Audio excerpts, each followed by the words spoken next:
Can you feel the rush? Everything is so alive. Coming up. Non, monsieur, non, non. A climate protester hijacks live TV in Geneva, turning a political discussion about local issues into an international debate about Switzerland's environmental policies. Oh là là! Je refuse de co-animer cette émission avec vous. And the European Court of Human Rights hears its first ever climate case. A group of elderly women argue that rising temperatures already have serious impacts on their physical and mental health. Does Switzerland view itself as having violated those rights in any way? We contend that Switzerland has not. We chat with the organizers of an ambitious project in Kenya that encourages people to plant as many trees as their age. This is a beautiful program you have there. This is one unique program that is very popular, especially with the youth. And picking up the pieces, Rwanda and Uganda are hit with heavy rains. Flooding and landslides kill scores of people and leaves thousands without shelter. Is that weather normal at this time of year? The intensity and the frequency of the flooding that we stand at is rather unusual. This is Just 2 Degrees on TRT World.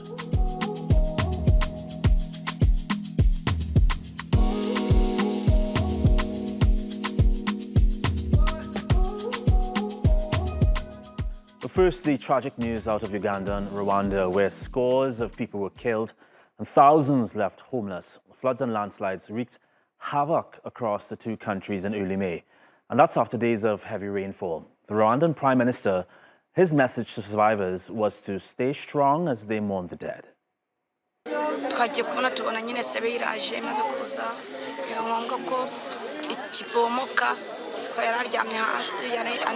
afite n'ubumuga bihita imusohora nta kundi rero twari kujya kumutabara ko yamusohoye saa 9 z'ijoro nta kundi twari kujya kumuvana. Mwihangane kandi leta irabafasha uko ishoboye kose. Turashingura bigendeye nta kundi byagenda ubwo ariko nibura abasigaye nabo najya babwire ko Perezida Afrika rumwe mubabwire ko abasigaye turaba hafi dushoboye. We spoke with Landry Ninteretse about what happened. He's the regional director at 350 Africa, which is a grassroots climate change advocacy organization. What is the status of Rwanda and Uganda after those heavy rains? The situation is still pretty problematic for the communities affected by the flooding and landslide that occurred, which claimed the life of over 130 people in Rwanda and around 10 in Uganda, and also DRC, by the way. Why were they so affected? They are affected because of the properties were destroyed. So their homes were, destroyed. They lost their belongings, and of course, with such a huge death toll of over 130 in Rwanda. So I think that's a first intense, heavy toll recorded in such a short period in Rwanda. So those are the ways these people are affected by intense flooding and landslides. Is that weather normal at this time of year? Well, this time of year, it's we are seeing the rainy season in this part of the continent where there's normally heavy rains, but the intensity and the frequency of the flooding that we stand at this week is rather unusual. Unfortunately, it's part of the recurrent and intensity of a sign of a worsening climate crisis, where we see such events happening on a higher frequency and with greater intensity than before. Moving on, Switzerland's climate policy isn't often criticized. Why would it be? 80% of the country's electricity reportedly comes from renewables. Well, still the government's been accused in the past of insufficient ambition. And environmentalists are keen on keeping the issue in the news. Electoral candidates were meant to be the stars of this live political debate on Le Monde Bleu TV. But when Extinction Rebellion activists show up, things rarely go to plan. Monsieur, non, non, vous n'allez pas vous coller au plateau, c'est pas vrai. Oh, mais sérieusement. Oh là là, oh là là. C'est la honte, c'est une honte monsieur. Vous prenez en otage une émission démocratique. Le peuple a voté aujourd'hui et vous venez coller votre main sur ce plateau. C'est une honte. Je refuse de co-animer cette émission avec vous. A technician rushes to the set, but too late. Nothing could be done. C'est la honte. So with amusing grins from some candidates, frustrated scoffs from others, what began as a small local debate became an international spectacle. Monsieur, écoutez-moi. Vous n'avez pas de micro. Vous n'avez pas de micro, monsieur. On vous entend pas. Alors ce que je propose, c'est que peut-être quelqu'un de la technique passe un micro, qu'on puisse au moins entendre votre déclaration et qu'ensuite on passe à autre chose. Mais bon, voilà, faites votre déclaration. On va... Jérémy. Bon, allez. Continue. On continue. Nathalie Fontanet, je vous fais réagir quand même sur ce qui vient de se passer. Je pense qu'il y avait certainement un message à transmettre, que le moyen n'est pas le bon et que, en tout cas, je peux vous dire que de mon côté, si ce monsieur m'avait demandé de prendre ma place quelques instants, je la lui aurais donnée pour qu'on puisse au moins entendre ce qu'il avait à dire. Et on aurait donné le micro pour une déclaration d'1 minute, comme normalement c'est le cas avec des manifestants qui, là, aujourd'hui, finalement, font usage d'une pratique assez violente, c'est-à-dire de pénétrer avec force, de coller leurs mains sur ce plateau, et c'est des pratiques que je condamne personnellement.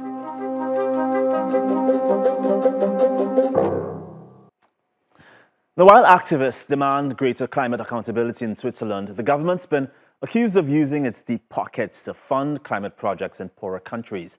At face value, this criticism is confusing, right? But analysts say the strategy allows Geneva to divert attention away from its own greenhouse gas emissions. Here are a few examples. In 2021, Switzerland signed an agreement with Dominica that enables the Caribbean island to sell its carbon credits to the European country. According to the plan, the Swiss will fund initiatives like the electrification of transport on the island and a geothermal plant they're hoping to complete this year. Drilling of the facility's first well reportedly began in the capital Roseau in January.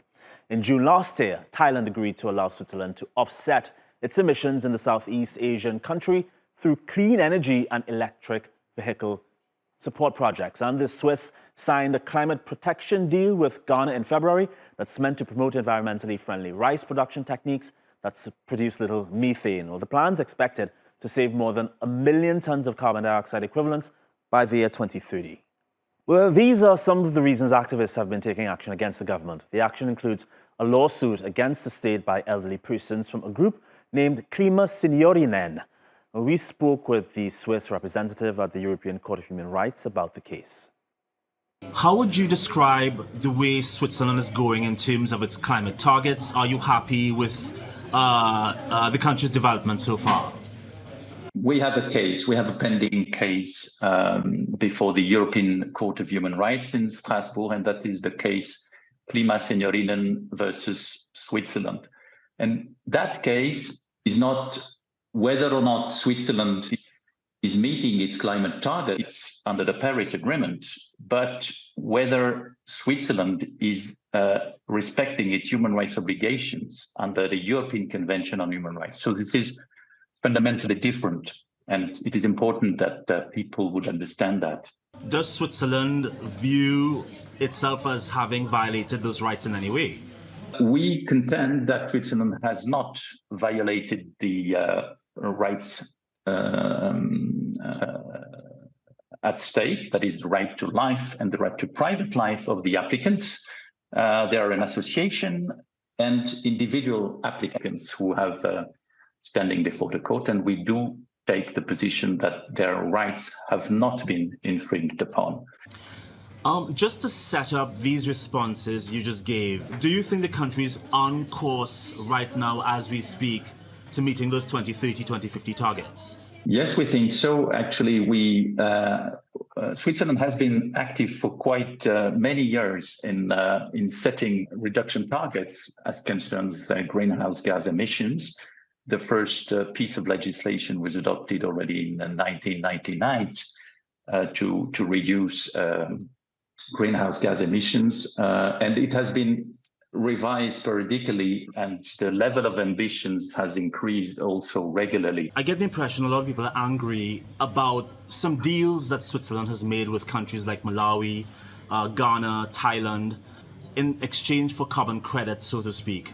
So what the argument is that Switzerland isn't doing enough to cut its own emissions and instead shirking its responsibility by getting other countries to cut their emissions instead. How do you respond to that accusation? Under the Paris Agreement, the state parties, the countries do have the option of using emission reductions abroad. That is a possibility that is provided for by the Paris Agreement. So it was accepted by the negotiating parties when precisely negotiating the Paris Agreement. And Switzerland's responsibility for greenhouse gas emissions is low, both historically speaking and today. So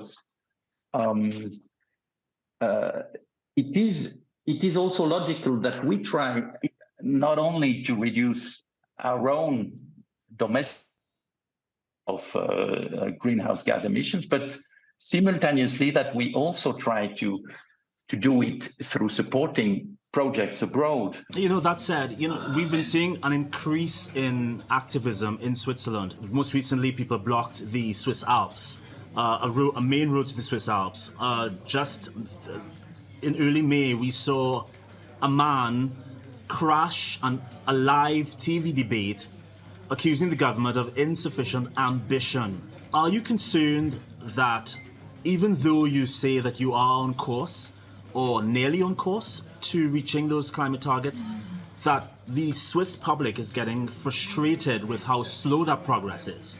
Well, that is something, of course, that we have witnessed, and that there is a tendency for people to voice their concern. There are anxieties about the climate evolution. Actually, it's not limited to Switzerland. It's probably something that you would observe in most democratic states, and not even only Europe. But we take it as a sign of vitality of a democratic state if people peacefully, of course, try and voice their concern and want to be heard on the type of measures and perhaps the pace at which the authorities should take action. And I think it is up to the political authorities to take into account these messages when they are designing measures, political and legal measures within their competencies. And but once again, it's mostly a sign of democratic vitality, I think, in our societies. So 2022 came to a close with the temperatures breaking records across the world, and it's predicted to only get worse this year. In April, Laos, Thailand and Bangladesh experienced their highest temperatures in 5 decades. Southern Europe, on the other hand, is facing one of its most severe droughts on record. A mass of hot air from Africa has propelled an extreme heat into Spain. Authorities in the Spanish city of Girona had to rescue native fish from a river hard hit by the drought. They used small electric nets to collect the fish in River Onyar and transferred them to the River Ter, approximately 10 kilometers away, which has higher water levels. In the city of Cordoba, the locals say they have no choice but to put on the air conditioning or sleep with their windows open. The temperatures they felt usually come a month later. In the last week of April, Spain's meteorological department reported Cordoba's airport temperature rose above 36 degrees Celsius, the highest across the country on that particular day. And the weather in the capital, Madrid, is also very summer-like. Thermometers have hit 34 degrees Celsius. And some took advantage of the splash fountains in Madrid. Well, it's a pretty good way to cool off, of course. To discuss Spain's heat problem, Alain Thierry is a climate communicator. He joins me now. Hi, Alain. Welcome back to the program. Hello, thanks for having me back. I doubt you're surprised by these predictions that temperatures will be broken again this year. No, not at all. I mean, as you were just describing, the heat wave that we've just seen in Spain this April, off the charts, right? Breaking a whole new record for the time of year. And we've just had a study out today by leading climate scientists, which concluded that that was 100 times more likely because of climate change. You have been reading a lot about the Earth's energy imbalance, from what I gather from your Instagram. Talk a bit about the idea that the sun's heat is not able to escape the planet as it normally does, as well as the fact that the majority of heat is stored in the ocean, that about 89%, I believe, 6% on land, 1% of the atmosphere, and about 4% available for melting the cryosphere. This is obviously really important information for us to have.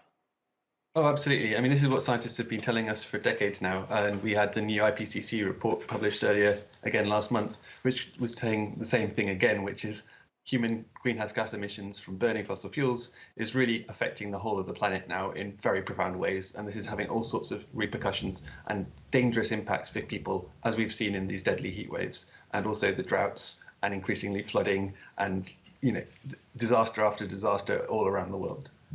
Every year, actually every drought, every heat wave, we keep breaking more and more records.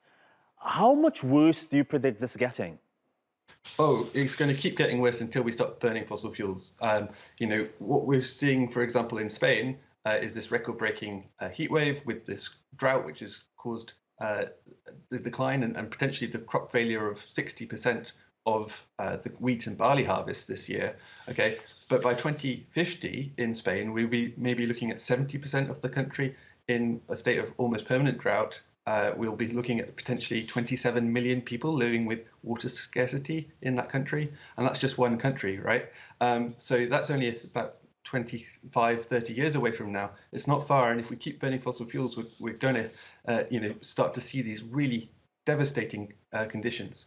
You know, there's a lot of chat, a lot of excitement around the idea of extracting carbon from the air. How much faith do you have in carbon capture technologies? And how quickly do you think we can get this underway? Well, the main thing is that we have to stop burning fossil fuels as quickly as we can. And obviously, we might need to use some technologies like carbon capture and storage to help with a little bit of that. But the IPCC and other reports are very clear on this. You know, that can't solve the problem on its own. We have to switch to alternative energies. We also have to find ways to reduce energy demand as much as we can, partly through being more efficient, but also by changing our lifestyles, changing the way that we do business. Aaron, always good seeing you. Thank you for your time. Well, last year, the UN warned that we are on track to lose 12% of the planet's tree species, and that more than 1 million animal and plant species are at risk of disappearing forever. Kenya is one of many countries struggling to maintain its forests. About 120 square kilometers there is lost every year, but a plan is underway to conserve the canopies and everything that grows beneath. In Kenya's Kitui County, Peter Kakai wakes up early each day to dig this well in the center of a riverbed that he says once teemed with life. Hapo nyuma tulikuwa tangu tuzaliwe tulikuwa hii mto ilikuwa inateremka maji vizuri sana inajaa mpaka watu wasema tutapitaje. Sasa watu vile walianza kukata miti ovyo ovyo. But a national campaign is underway to recover an ecosystem that depended on the water. The Plant Your Age initiative was founded in the year 2000. It's been encouraging people to plant as many trees as their age. James Gumbow is part of the organization that came up with the idea. He's been helping residents use the program to commemorate their loved ones. Amepumzika akiwa na 103 years. Ndio sasa nimekuja siku ya leo tumpandie miti na hiyo ingine nitalete mvua kikaribia ili sasa uwe tunamsherekea kupitia kwa ajili ya upanzi wa miti. Next year mkicelebrate anniversary yake mnampandia miti 103. Hiyo mwaka ingine 103. Sasa mtakuwa mnamkumbuka hivyo. A tree for every year you've lived is a beautiful sentiment. It's no surprise the idea's catching on. The NGO, Climate Resilient Agribusiness for Tomorrow, has created a nursery of trees that it says are climate resilient. It includes species like Terminalia brownie and Moila valensky, a tree whose flowers support bee colonies. In this nursery, we have so many of the indigenous trees which have the highest carbon sink. We are trying to advocate for the people in our area and also the people in Kenya because of the what we call tree diversification, whereby different trees does well in different areas. But these ventures won't be easy. Kenya sits just outside the Horn of Africa, a region where 5 consecutive rainy seasons have failed since 2020. They'll need innovative ideas to get through these challenging times. And, in Peter's case, more hands on the well. Priyanka Navani, Just 2 Degrees. More on this, John Kioli is the Executive Director of Green Africa Foundation. He joins me now from Nairobi. Mr. Kioli, this is a beautiful program you have there. How are people going about it? Are they liking it? Yeah, the Plant Your Age is a global call to action for human beings to plant trees equivalent to their respective ages and to ensure that the specific trees grow to maturity. This is one unique program that is very popular, especially with the youth, and resonates with the older people as well because of the element of sustainability and also the fact that you can do it on your own. So nowadays, birthdays are very fun. Birthdays are very unique. Birthdays are something to look upon. And also, you can go back to where you planted the trees and be happy that the trees are growing. That's beautiful. As you grow. And of course, you kind of help people decide how they want to plant trees based on whether they are happy or sad in some regard. How serious is the issue of tree species loss in Kenya? I think one thing you need to understand is that 80% of people in Kenya use biomass energy to cook, meaning that they're either using charcoal or using, firewood. And this means that the demand for, firewood for trees is huge. And this is why His Excellency, the President of the Republic of Kenya, called upon Kenyans to plant about 15 billion trees. There is no other way. There is no other way that you can push this responsibility to the communities apart from owning the process and also weaving it to your livelihood, weaving it to your commitments, and now remembering that 14th September of every year, we have a huge program, a huge event called Plant Your Age Initiative. Hopefully we can come film you guys when that happens later on this year. Thank you so much for your time. Once again, we commend you for your amazing initiative. Hope to talk to you soon. Bye. Well, there is a lot of pressure on animal and plant populations, clearly, with too many nearing extinction due to global warming, habitat loss, poaching, pollution, and other destructive man-made practices. Check out this next report by Sarah about efforts to prevent one bird species from disappearing forever. The California condor may not be the most attractive bird, but there's beauty in its ability to bounce back from the brink of extinction. We are seeing gains in the population. We are seeing condors breeding in the wild and pairing up and finding their own food and doing everything that they need to do to be successful. It was officially declared extinct in the wild in 1987. Chemicals used in farming, poaching, lead poisoning, and habitat destruction led to its demise. California condors are very long-lived. They live about the same length as humans, 60 or 70 years, and they breed very slowly, one chick every 2 years. So they're uniquely susceptible to anything in the environment that might kill adults. The U.S. government ordered the capture of the last California condors in existence. But with less than 30 left, they were close to going the way of the dodo. But like the mythical phoenix, this condor, the largest land bird in North America, is making a miraculous comeback thanks to a conservation plan that includes breeding programs like this one at the Chapultepec Zoo in Mexico City, Mexico. Chapultepec tenemos el honor de contar con las únicas parejas reproductivas de esta especie en México.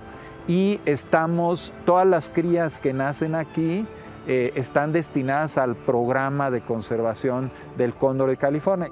The programs have led to these condors being reintroduced to the wild in areas like Arizona, Utah, California, and Mexico.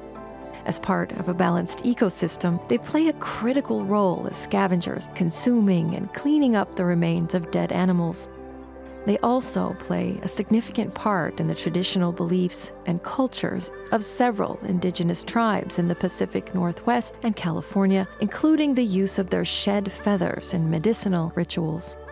Despite the success of captive programs, there are still less than 600 individuals remaining, including less than 340 in the wild as of last year. They're still listed as critically endangered by the International Union for the Conservation of Nature, and they're one of the rarest bird species in the world. Even with only one breeding pair, the Chapultepec program remains a lifeline for the species. 2 chicks born last year will be introduced to the wild a few months after being sent to an aviary in the San Pedro Martir mountain range. ¿Por qué en San Pedro Mártir? Porque es uno de los bosques de pino encino más bien preservados de México y del mundo. Es un hábitat excelente para estas especies, para el cóndor en este caso en especial, y es un área natural protegida de México que cuida la CONAN. But looking after habitats takes diligence. These condors can confuse litter and trash as food, with deadly results for them and their chicks, meaning success will depend on everyone's efforts. Sarah Balter, Just 2 Degrees. And that's how we end this episode of Just 2 Degrees. We'll see you next time. Bye.